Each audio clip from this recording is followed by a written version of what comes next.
नमस्कार मित्रांनो, चैतन्य food blog मध्ये स्वागत। कोल्हापूरवरून सकाळ सकाळी आम्ही शांत आणि सुंदर आणि थंड अशा वातावरणामध्ये कोकणामध्ये जायला निघालो।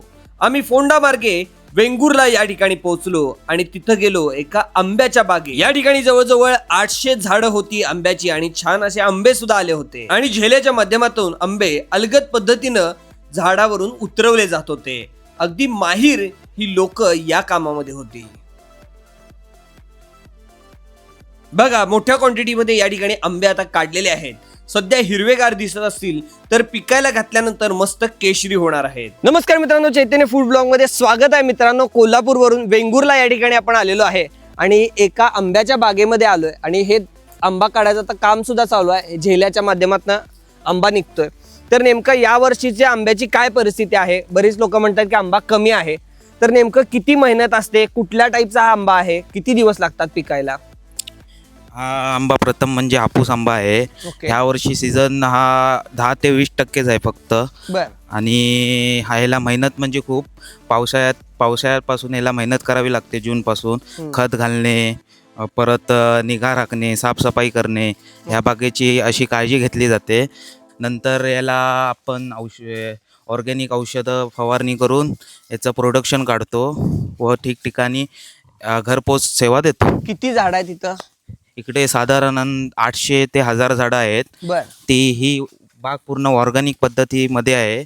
बर तर हे आता जे आंबे काढायचं काम चालू आहे, हे कसे निवडले जातात की बाबा पिकलेत, कसं कळतंय खाल्लं? हे आंबे डेटाकडून होल झाल्यानंतर त्यांना ते काढणाऱ्यांना समजतं, ते त्या पद्धतीत काढतात। ओके, आणि त्यानंतरची प्रोसेस कशी आहे? नंतर हा आंबा आपण काढून आपल्या गोडाऊनमध्ये घेऊन जातो। नंतर तो शॉर्टिंग करून पेटी भरून आपण मार्केटमध्ये व आपले प्रायव्हेट कस्टमर असतात त्यांना पाठवला जातो। ओके, मग सगळ्यात ठेवून ऑर्गॅनिक पद्धतीनं म्हणजे आपण हा आंबा ऑर्गॅनिक पद्धतीमध्येच पिकवतो। गवतात व नॅचरल पद्धतीत पिकवून हा कस्टमर पर्यंत पोहोचवला जातो। भारतामध्ये आपण आंबा सप्लाय करतो। ज्या ठिकाणी ट्रान्सपोर्ट अवेलेबल आहे त्या ठिकाणी आपण हा आंबा सप्लाय करतो। सध्याचा रेट काय आहे? माल बघून त्यावर रेट ठरवला जातो। ओके, सगळ्या मोठ्या छोट्या आकारावर? हा, छोट्या मोठ्या आकारावर हा माल बघून रेट ह्याचा ठरवला जातो। चा नंबर दिलेला आहे, तुम्ही यांना कॉल करू शकता आणि अधिकची माहिती घेऊ शकता। चला आता बघूया थोडीशी काढणी पद्धत कशी आहे, काय आहे, आणि सगळी माहिती आपण यांच्याकडून घेऊया। तर मित्रांनो, झाडावरनं झेल्याद्वारे तोडलेले आंबे या ठिकाणी आलेले आहेत आणि या क्रेट मधून आता सॉर्टिंग केलं जात आहे। बघू शकता या ठिकाणी मोठ्या आकाराचा आंबा इथं सॉर्ट केलेला आहे, इथं थोडासा मीडियम आणि त्यापेक्षा लहान, असं 3 पद्धतीचा आहे। आता हा आंबा कशात जाणार? यात मीडियम मध्ये। तर हा आंबा बघा मीडियम आकाराचा आहे, हा यामध्ये जाणार आहे। हा पण मीडियम आकारात दिसतोय, हा पण इथं गेलेला आहे। असे 3 सॉर्ट होणार आणि त्याच्यावर रेट ठरणार आहे। बघा, हा मोठ्या आकाराचा आंबा आहे, मस्त असा केशरी आंबा हा होणार आहे। पिकत घातल्यानंतर एक 4 ते 5 दिवसांनी हा आंबा खाण्यासाठी रेडी होणार आहे। खूपच सुंदर आणि मस्त असे आंबे बघायला मिळतात आपल्याला। हापूस बरोबर पायरी आंब्याचं सुद्धा प्रोडक्शन मोठ्या प्रमाणामध्ये आहे।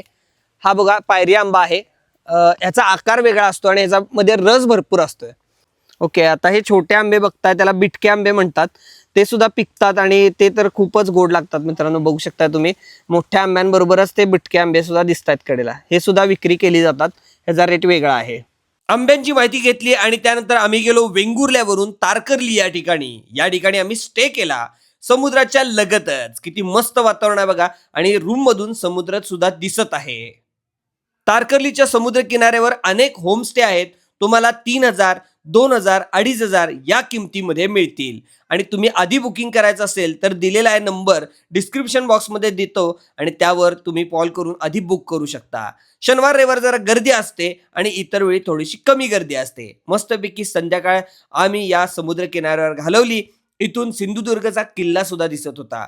खूपच सुंदर वातावरण होतं आणि रात्र खूपच छान गेली। साक्षी हॉटेलला आम्ही जेवण सुद्धा केलं आणि सकाळचा चहा सुद्धा घेतला। संकष्टी असल्यामुळे व्हेजच जेवण केलं आणि ते सुद्धा चांगलं होतं। या ठिकाणी मासे वगैरे पण चांगले मिळतात। आणि तिथून निघालो आम्ही पुन्हा एकदा प्रवासाला निवती बीच कडे जाण्यासाठी। निवतीला पोहोचल्यानंतर या ठिकाणी भरपूर स्टॉल आम्हाला दिसले, इथं नाश्ता उपलब्ध होता आणि गाडीसाठी पार्किंग सुद्धा प्रशस्त आहे, पण 100 रुपये चार्ज घेतला जातो। मोदक सुद्धा आहेत बघा, त्याचबरोबर सगळे कोल्ड्रिंक वगैरे इथं मिळते आणि भरपूर स्टॉल आहेत, इथं घावण्या आहेत, गावणे पण 50 रुपयाला 2 ना. आणि काय काय असते आपल्याकडे सांगा या. आणि चहा असते, कांदा पोहे असतात आणि उकडीचे मोदक असतात आणि थंड सगळं पेय असते. किती रुपयाला उकडीचे मोदक? पोहे 50 रुपये प्लेट आहे. सगळी पर्यटकांची सोय इथं केलेली आहे आणि या निवती बीचवरच या बाजूला होमस्टे सुद्धा आहेत आणि इथं खायची सोय आहे. आणि इथून आपल्याला लाईट हाऊसला जाण्यासाठी जो रस्ता आहे किंवा जी बोट पकडायची आहे ते इकडून लाईट हाऊसला जाण्यासाठी बोट आहे. निवती बीचवरून जे स्पॉट दाखवले जातात ते बुक करण्यासाठी दिलेल्या नंबरवर कॉल करा. लगेच गावणे आणि चटणीचा नाश्ता केला, खूपच मस्त होता. आता तुम्हाला ठरवायचं आहे की बोटीमध्ये बसल्यानंतर नाश्ता करायचा किंवा आधी. भरतीची वेळ झाली होती त्यामुळं सगळेजण किनाऱ्यापाशी वाट बघत होते आणि इथंच माशांचा लिलाव चालू झाला. तर बघू शकता की आता भरती आहे आणि या ठिकाणी लिलाव सुद्धा माशांचा चालू आहे. बॅक साईडला तुम्ही बघू शकता आणि कोणकोणते मासे आहेत या ठिकाणी हे सुद्धा आपण विचारूया. आणि कसा लिलाव चालतोय मला इथे 8:15ला होड्या येतात आणि जाळ्यातले मासे वगैरे काढून नंतर ते ऑक्शनला टाकावे लागतात आणि ते ऑक्शन सुरू केल्यानंतर ते मार्केटला जातात. म्हणजे मापण, कुडाळ, सावंतवाडी, वेंगुर्ला या साईडला जातात. किती वाजल्यापासून किती वाजेपर्यंत हे सगळं चालतंय? हे आता 8:30ला सुरू होणार आणि 1 तासभर लिलाव होतं तिथे. नंतर ते ऑक्शन झालं ना, बोली झाली की नंतर 10च्या नंतर इथे काहीच नाही. कुठले कुठले मासे असतात इथं? इथे सौंदाळा, बांगडा, पेडवे, बारीक सारीक मासे सर्व मिळतात. बरं, रेट कसा ठरवला जातो? रोजचा वेगळा असतोय का हे ठरवतात? ऑक्शनवर म्हणजे जसं रुपयापासून चालू करतात? 1,000 पासून बोली असते. त्याच्यानंतर माशाचा जसे मासे असतील तसं ऑक्शन सुरू होतं. ते 1200 1300 पुढे असं वाढत जाते काय? ओके, अशा पद्धतीने आता तो घेतो. ओके, ज्यांना परवडेल ते या ठिकाणून मासे उचलतात आणि नंतर हे वेगवेगळ्या बाजारात जाऊन विकतात. ओके, तर हे सगळे आता बघू शकता व्यापारी मोठ्या प्रमाणामध्ये इथं आलेले आहेत आणि इथं माशांचा हा लिलाव चालू आहे निवती बीचवर. आणि इथूनच लाईट हाऊस वगैरे या ठिकाणी जाण्यासाठी आपल्याला बोटी सुद्धा मिळतात. सचिन धुरी यांची बोट सज्ज झाली आम्हाला लाईट हाऊसकडे घेऊन जाण्यासाठी आणि लगेचच आम्ही बोटीमध्ये स्वार झालो.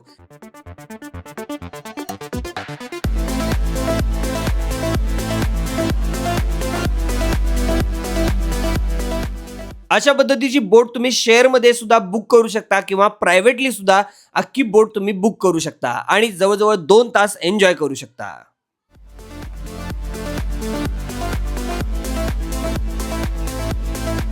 आज जाताना भले मोठे डोंगर दिसतात आणि त्यावर रिसॉर्ट सुद्धा आपल्याला दिसतात आणि आपण इकडे तिकडे बघत आश्चर्यचकित होऊन आज जातो. तर निवती बीच पासून आपण जे राईड घेतली होती बोटची तर पहिला स्पॉट आहे गोल्डन रॉक.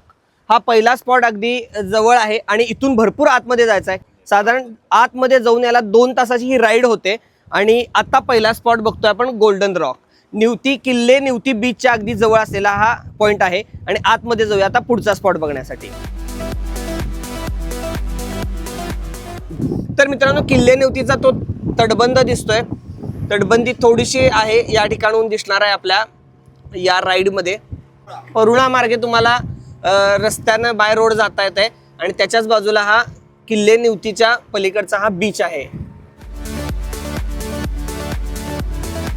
तर मित्रांनो, या ठिकाणी आम्ही बोटीतून जवळजवळ प्रवास करत आता 1 तासभर बसलेलो आहे आणि आतमध्ये चाललोय. लवकर येण्याचा प्रयत्न करा जास्तीत जास्त. या ठिकाणी भरती आणि ओव्हरटी वर किंवा वाऱ्याच्या ज्यावर डिपेंड असते की बोट कशी जाणार काय जाणार. तर तुम्ही येताना फोन करून या, बुकिंग करून या, म्हणजे ते तुम्हाला योग्य गाईड करतील. तर मित्रांनो, या ठिकाणी बघू शकता की हे सीगल बेट आहे. या ठिकाणी सीगल पक्षी असतात. रात्रीच्या वेळी या ठिकाणी या गुहांमध्ये ते वास्तव्याला येतात आणि दिवसा ते बाहेर जातात. हे स्थलांतर करून येतात ऑस्ट्रेलियामधून आणि हे सीगल पक्षीचं बेट आहे.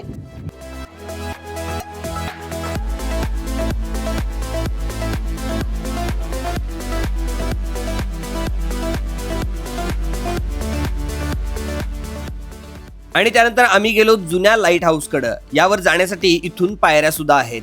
वर जाऊन तुम्ही थांबू शकत नाही कारण की गव्हर्नमेंटचे काही रूल्स आहेत.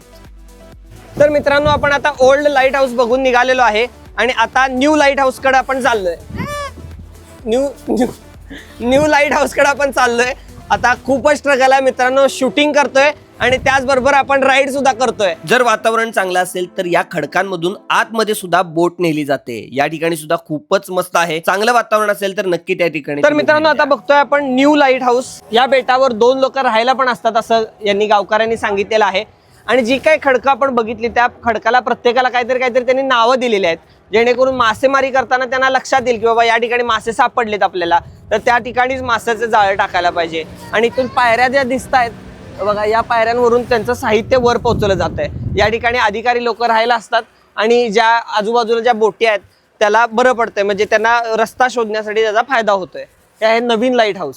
यानंतर आलो सगळ्यात व्हायरल महाराष्ट्रातील हा स्पॉट आहे, ती म्हणजे म्हातारीची चूळ. तुम्ही बघू शकता एक निसर्गाचा अद्भुत नमुना. त्यानंतर डॉल्फिन जर तुमचं नशीब चांगलं असेल तर तुम्हाला दिसतील आणि खूपच मजा येईल तुम्हाला. त्याचबरोबर पाण्यामध्ये असे निळे मासे आहेत.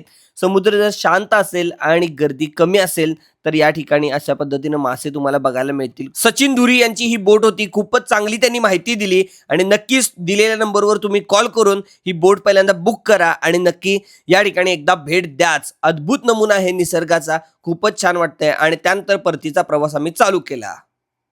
तर मित्रांनो आपण आलेलो आहे खवणे बीचला आणि या ठिकाणी आल्यानंतर मागच्या वेळी तर आलो होतो तेव्हा खूप गर्दी तशी कमी होती आणि पे आणि पार्किंग किंवा सुविधा खूप कमी होती. आणि आता भरपूर सुविधा वाढवलेल्या आहेत त्यांनी. इथं खाण्यापिण्याची सोय आहे, चहा आहे, कॉफी आहे, सगळे इथं उपलब्ध केलेलं आहे. आणि कायकिंगला सुद्धा खूप चांगलं मार्केट आलेलं आहे, खूप प्रसिद्धी मिळालेली आहे.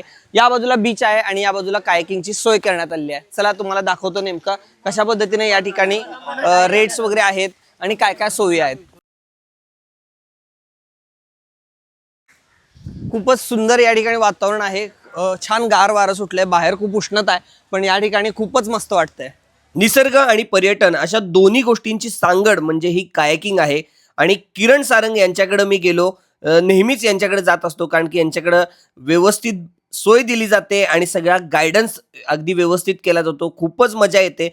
कोणत्याही वयोगटातील व्यक्ती या ठिकाणी येऊन तुम्ही कायकिंग करू शकता आणि छान असा 1 तासभर घालवू शकता. 150 रुपयाला 1 तासभर असा सध्या त्यांचा रेट चालू आहे. दिलेल्या नंबरवर कॉल करून तुमची बोट बुक करा आणि नक्की एकदा भेट द्या.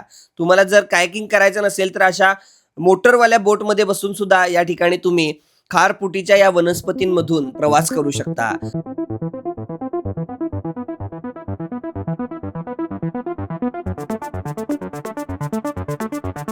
या ठिकाणी अगदी लहानांपासून मोठ्यांपर्यंत व्यक्ती कायकिंग करण्यासाठी येतात. कायकिंग करता करता आपण स्वाद घेऊ शकतो कोकम आणि सरबताचा. आता या ठिकाणी एक स्पॉट दाखवलाय भावांनी, फिश स्पा स्पॉट आहे. या ठिकाणी बघू शकता किती मस्त वातावरण आहे आणि एकदम शांतता आहे आणि थंडगार पण आहे. चला जाऊया, चला. तर मित्रांनो बघू शकता ॲडव्हेंचर आहे. इथं थोडंसं चालत जावं लागणार आहे. जरा नारळाची झाडं, पोपळी झाडं पडल्यामुळं आपल्याला चालत पुढे जावं लागतंय. लक्षात आम्ही आलोय आतमध्ये आता.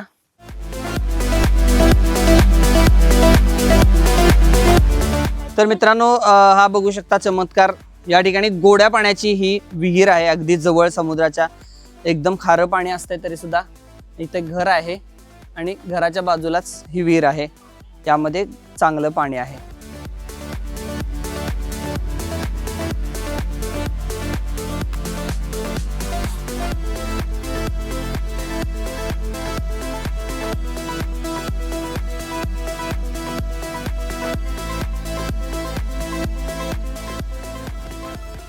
तर मित्रांनो कायकिंग करत आपण एका स्पॉटला आलेलो आहे. या ठिकाणी आहे फिश पा, तोही नॅचरल एकदम खूप मस्त असं तलाव आहे आणि छोटंसं पाणी साठलेलं आहे. बाजूने धबधबा आहे, छान नारळाची पोपळीची झाडं आहेत, त्याचबरोबर एक वडाचं झाड आहे. आणि या पॉन्डमध्ये पाय घालून बसला तर नॅचरली फिश पा तुम्हाला मिळणार आहे. खूपच पायाला मासे माझ्या चावायला लागलेत. खरं तर ते डेड स्किन्स खातात आणि त्यामुळे नॅचरली पाय स्वच्छ व्हायला मदत होते. खूपच मस्त, नक्की ट्राय करून बघा या ठिकाणी आला तर. आम्ही सगळ्यांनीच या फिश पाचा आस्वाद घेतला. ही प्रायव्हेट जागा आहे त्यामुळं या ठिकाणचं पावित्र्य जपणं खूप गरजेचं आहे. त्यामुळे त्याची काळजी तुम्ही घ्या. त्यानंतर गेलो सुंदर अशा खवणे बीचच्या समुद्र किनाऱ्यावर. खूपच शांत आणि सुंदर असा समुद्र किनारा आहे. तिथून गेलो छोट्या छोट्या गल्ल्यांमधून जेवणासाठी. इथं जेवायची सुद्धा सोय त्यांनी चांगली केलेली आहे. किरण यांना बोलला तर ते लगेच अरेंज करून देतील. मी जेवलोय, खूपच मस्त आहे जेवण, छान आहे. आणि या बीचवर म्हणजे खवणे बीचवर गेली 6 महिन्यापूर्वी मी आलो होतो तेव्हा इथं काही सुद्धा नव्हतं. पण आता खूप चांगल्या सोयी झालेल्या आहेत. पार्किंग वेगळं आहे केलेलं आहे आणि हॉटेलसुद्धा भरपूर झालेत. खूपच छान वाटतंय.